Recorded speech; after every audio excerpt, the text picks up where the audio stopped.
नमस्कार, मैं हूं आचार्य शिवानंद दास। दिव्य योगासन की तरफ से आपका हार्दिक स्वागत है। आज हम बात करेंगे गुरु ग्रह के रहस्यों के बारे में, यानी बृहस्पति ग्रह के रहस्यों के बारे में, और यह जानने की कोशिश करेंगे कि शारीरिक, मानसिक व आर्थिक समस्या से मुक्ति पाने के लिए गुरु ग्रह यानी बृहस्पति मंत्र का उपयोग कैसे करें। बृहस्पति ग्रह देवताओं के भी गुरु माने जाते हैं। गुरु ग्रह का संबंध सदाचार, सत्य, अहिंसा, सद्कर्म, बुद्धि, ज्ञान तथा विवेक का प्रतीक माना जाता है। किसी भी कार्य में सफल होने के लिए गुरु ग्रह मजबूत होना ही चाहिए। गुरु की वजह से ही जीवन में सकारात्मक सोच व अच्छे कार्य संपन्न होते हैं। सही मार्गदर्शन जब मनुष्य को मिलता है तभी उसे सफलता मिलती है। बचपन में माता पिता मार्गदर्शक बनकर बच्चे को नई राह दिखाते हैं, तो बड़े होने पर स्कूल के टीचर के माध्यम से बच्चे को मार्गदर्शन मिलता है, तो गुरु उसे अध्यात्म व सत्य का आचरण करना सिखाता है। तभी मनुष्य अपने जीवन में सफल हो पाता है। अगर जीवन में गुरु ग्रह कुछ कमजोर है तो विभिन्न प्रकार की समस्याएं, चाहे वो शारीरिक हो या मानसिक हो, ये उत्पन्न होने लगती हैं। जैसे कि कफ, चर्बी तथा शरीर में सूजन होना, हर विषय पर कुतर्क करना, तर्क वितर्क करना, हमेशा नकारात्मक विचार करना, अपनी गलती कभी न मानना, शुभ कार्य में अड़चने आना, बुरी भावना, बुरी संगत, चेहरे की चमक समाप्त हो जाना, कानून का पालन न करना यानी गैर कानूनी कार्य करना, यात्रा में नुकसान होना, बड़े बुजुर्ग, माता पिता तथा गुरु को अहमियत न देना तथा उन्हें गाली देना या उनके बारे में अपशब्द कहना, समाज में अपमानित होना, बुरे लोगों की संगत में अपने जीवन को बर्बाद कर देना। इनमें से किसी भी समस्या का अगर आप सामना कर रहे हैं तो इसका मतलब यह हुआ कि आपका गुरु ग्रह यानी बृहस्पति ग्रह खराब है। ऐसी अवस्था में गुरु का गोपनीय मंत्र लाभदायक माना जाता है। यदि गुरु ग्रह शुभ प्रभाव दे रहा है तो आध्यात्मिक शक्ति, तेज से भरा हुआ चेहरा, सीखने की क्षमता, ज्ञानी, बुद्धिमान, पवित्र ग्रंथों का ज्ञाता, दूसरों को सम्मान देने वाला, विकासशील, भाग्यवान तथा संपूर्ण सुख समृद्धि प्राप्त होने वाला व्यक्ति बन जाता है।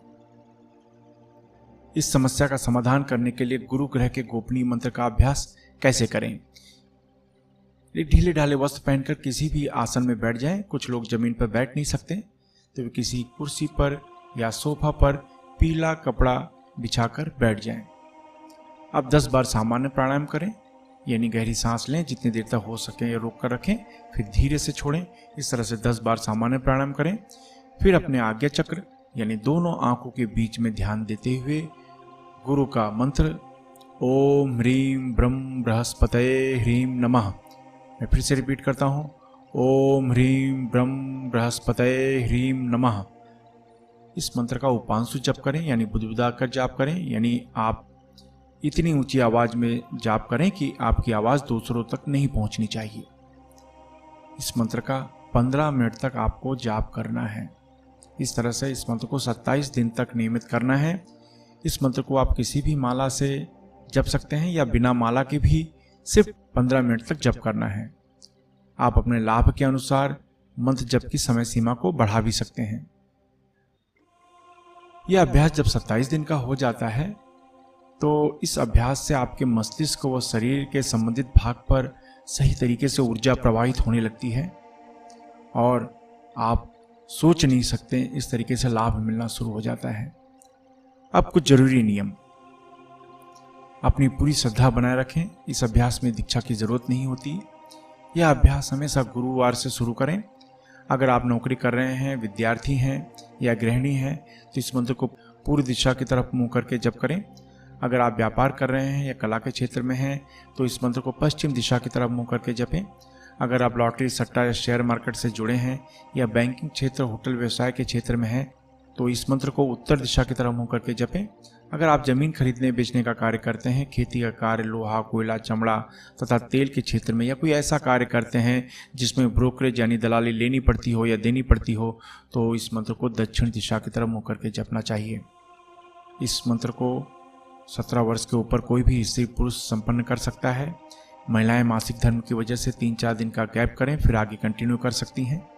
याद रखें, जब भी आप कोई अच्छे कार्य की शुरुआत करते हैं या संकल्प करते हैं तो तुरंत कोई न कोई अड़चनें आनी शुरू हो जाती है, इसलिए प्रबल संकल्प के साथ अभ्यास शुरू करें।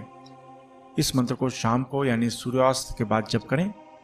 अभ्यास समाप्त होने के बाद अश्विनी या वज्रली मुद्रा का उपयोग अवश्य करें। यह मुद्रा आपको ब्रह्मचर्य का पालन करने में मदद करती है।